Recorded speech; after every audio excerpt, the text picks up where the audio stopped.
नमस्कार मैत्रिणींनो, स्वागत आहे तुमचं पुन्हा एक नवीन व्हिडिओमध्ये. आज मी तुमच्यासोबत खूप सुंदर असं ब्लाऊज डिझाईन शेअर करणार आहे. ही ब्लाऊज डिझाईन जेवढी सुंदर आहे दिसायला तेवढाच वेळ लागणार आहे या ब्लाऊजला. ज्यांना कुणालाही लेस किंवा डोरी वगैरे आवडत नसेल त्यांच्यासाठी खूप सुंदर डिझाईन आहे ही. तुम्ही नक्की तुमच्या ब्लाऊजला ट्राय करून बघा. तर बघा, जे मला पॅटर्न पाहिजे मी त्या पॅटर्नचं कटिंग करून घेतले आहे. आधी पेपरला कटिंग करून घेतलेलं आहे. गळा खूप जास्त मोठा नाही आहे याचा आणि खूप डीप पण नाही आहे. अशा पद्धतीने पेपर कटिंग करून घेतल्यानंतर तेच मी कटिंग घेतलेली आहे आणि आपला जो अस्तरचा कापड आहे तो कटिंग करून घेतला आहे आधी अगदी व्यवस्थित. आता आपला जो मेन कापड आहे ब्लाऊज पीसचा तो घ्यायचा आहे आणि त्यावर सुद्धा अस्तर ठेवून आपल्याला कटिंग करून घ्यायची आहे. नेहमीप्रमाणे आपण जसं कटिंग करतो तसंच थोडा एक्स्ट्राच ठेवायचा आहे जो आपला मेन कापड आहे तो, आणि अस्तर हा आहे आपला व्यवस्थित कटिंग करून झाल्यानंतर. आता सर्वात पहिले आपल्याला खालचा जो भाग आहे तो रेडी करून घ्यायचा आहे. इथे पोटली बटन लावायचे आहे आणि अस्तर जॉईन करून घ्यायचं आहे. तर व्हिडिओमध्ये दाखवते मी त्याप्रमाणे तुम्ही पहिले अस्तर जॉईन करून घ्या आणि नंतर पोटली बटन तयार करून मधामध्ये लावून घ्यायचे आहे. अस्तर जॉईन झाल्यानंतर असं दिसेल हे. आणि आता आपल्याला जे पोटली बटन आपण तयार करून घेतलेले आहे ते आपल्याला अगदी मधोमध लावून घ्यायचे आहे. एक फावडीचं अंतर ठेवायचं आहे आणि अगदी जवळ पोटली बटन लावताना आपल्याला अंतर नाही सोडायचं आहे. अगदी जवळ असे आपल्याला सर्व पोटली बटन जे आपण तयार करून घेतले आहे ते आपल्याला व्यवस्थित लावायचे आहे. पोटली बटन लावताना आपल्याला काळजीपूर्वक लावायची आहे. फिनिशिंग सहित शिलाई घ्यायची आहे. आता बघा, अशा पद्धतीने मी सर्व पोटली बटन लावून घेतलेले आहे. आता दुसरा पार्ट घ्यायचा आहे आपल्याला आणि तो असा फोल्ड करून वरून शिलाई घ्यायची आहे त्याला, जेणेकरून धागे वगैरे आहे ते सगळे आपले आतमध्ये दबेल आणि वरून सुंदर डिझाईन दिसेल. आता बघा, अर्धा इंचपेक्षाही कमी आपल्याला फोल्ड करायचं आहे आणि त्यावरून एक शिलाई घ्यायची आहे.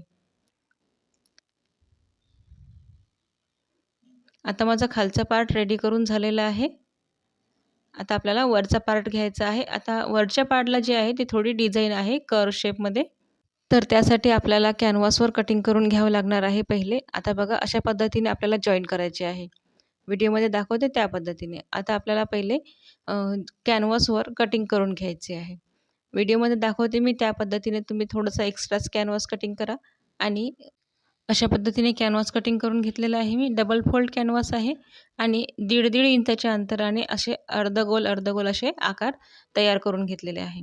आता जे हे कॅनव्हास आहे तुम्ही प्रेसने सुद्धा चिपकवून घेऊ शकता. जर प्रेस नसेल तुमच्याकडे तर तुम्ही आपल्या मशीनने सुद्धा शिवू शकता. सारखंच फिनिशिंग येते.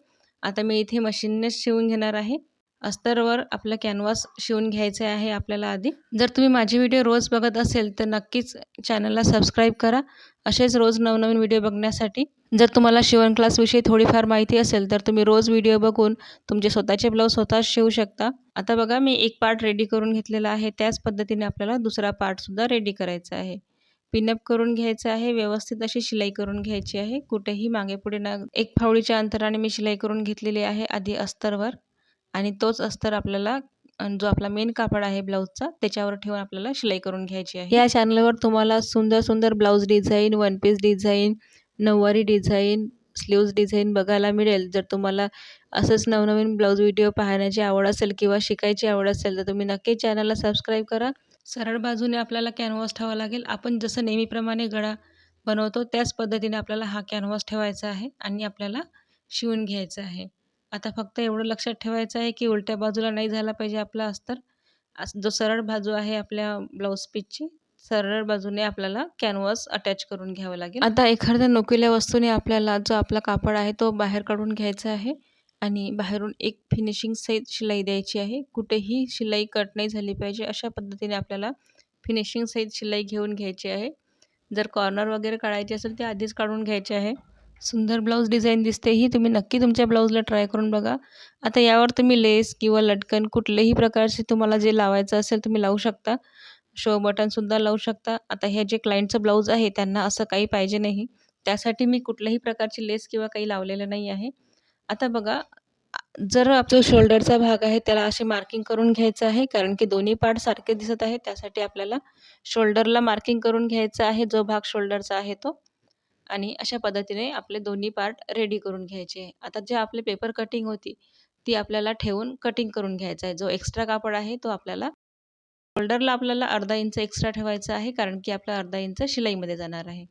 अशा पद्धतीने मी दोन्ही पार्ट रेडी करून घेतलेले आहे. जो एक्स्ट्रा कापड आहे तो कटिंग करून घेतलेला आहे. आपण अशा पद्धतीचे कटिंगवाले ब्लाऊज शिवतो तेव्हा आपल्याला पेपर कटिंग शेवटपर्यंत ठेवावं लागते, कारण की जेव्हा आपल्याला कटिंग करून झाल्यानंतर सर्व पार्ट वेगवेगळे होतात तेव्हा आपल्याला आयडिया राहत नाही की आपल्याला कोणता पार्ट किती ठेवायचा आहे. त्यासाठी तुम्ही कटिंग ठेवून घ्यायची. पेपर कटिंग जी आहे ती लगेच टाकून नाही द्यायची आहे. शेवटपर्यंत आपल्याला ब्लाऊज होईपर्यंत ठेवायचं आहे. आता बघा, जो एक्स्ट्रा कापड आहे तो कटिंग करून घेतलेला आहे आणि शिलाई करून घ्यायची आहे आपल्याला. अशा पद्धतीने रेडी होऊन जाईल हे दोन्ही पार्ट. आणि आता आपल्याला खालच्या पार्टला व्यवस्थित अर्धा इंच शिलाईमध्ये घ्यायचं आहे आणि शिलाई घेऊन घ्यायची आहे पूर्ण. आधी अशा पद्धतीने ठेवून बघायची आहे व्यवस्थित आहे की नाही. तर जर कमी जास्त होत असेल तर आताच तुम्ही कटिंग करून घ्या आणि ब्लाऊजची जी लांबी आहे ते पण आपल्याला चेक करून घ्यावं लागेल. जर ब्लाऊज लांबीला कमी जास्त होत असेल तर ते पण तुम्हाला आधीच तयार करून घ्यावं लागेल. आता बघा, दोन्ही पार्ट सोबत ठेवायचे आहे आणि जिथं आपला गळ्याचा पार्ट येणार आहे तिथे एक छोटीशी मार्किंग करून घ्यायचं आहे. दोन्ही साईडला आपला जो कर्व शेप आहे तो सारखा आला पाहिजे, कुठेही मागे पुढे नाही झाला पाहिजे आणि आपली जी लांबी आहे ती पण व्यवस्थित राहिली पाहिजे. त्यासाठी मी पहिले चेक करून घेतलं आहे, मार्किंग करून घेतलं आहे आणि नंतरच आपल्याला शिलाई करून घ्यायची आहे. आता तुम्ही या ठिकाणी पिनअपसुद्धा करून घेऊ शकता.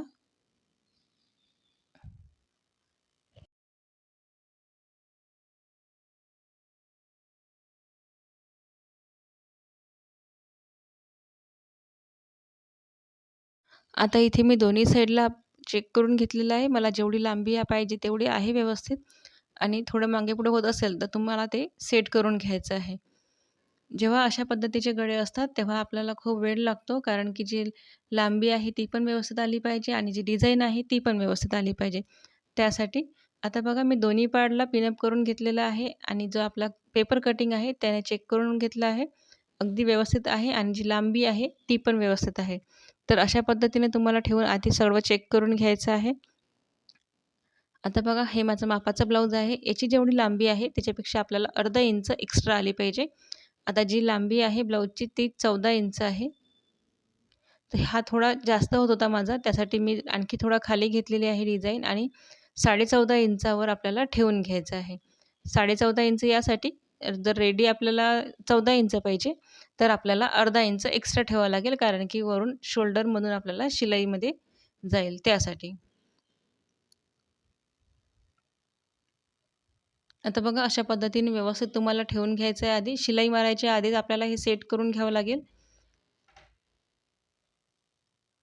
जेव्हा तुमच्याकडे असे ब्लाऊज येतात तेव्हा तुम्हाला खूप वेळ द्यावा लागतो या ब्लाऊजसाठी आणि खूप.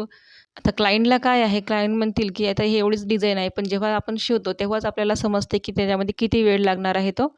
आता बघा, अशा पद्धतीने मी पहिले पिनअप करून घेतल्यानंतर वरून एक शिलाई करून घेतलेली आहे. सुरुवातीला आपल्याला डबल शिलाई घेऊन पक्क करून घ्यायचं आहे त्याला आणि नंतर एक पूर्ण शिलाई करून घ्यायची आहे. आता बघा, अशा पद्धतीने मी दोन्ही पार्ट रेडी करून घेतलेले आहे. आता जर तुम्हाला याला लेस लावायची असेल तर तुम्ही लेससुद्धा लावू शकता. सुंदर ब्लाऊज दिसेल हे घातल्यानंतर. तर तुम्हाला कशी वाटली ही डिझाईन नक्कीच कमेंटमध्ये सांगा आणि अशाच प्रकारचे नवनवीन ब्लाऊज डिझाईन बघण्यासाठी चॅनलला सबस्क्राईब करा, लाईक करा आणि शेअर करा. व्हिडिओ पूर्ण बघितल्याबद्दल तुमचं अगदी मनापासून धन्यवाद. चला तर भेटूया आपण अशाच नवीन पुढच्या व्हिडिओमध्ये.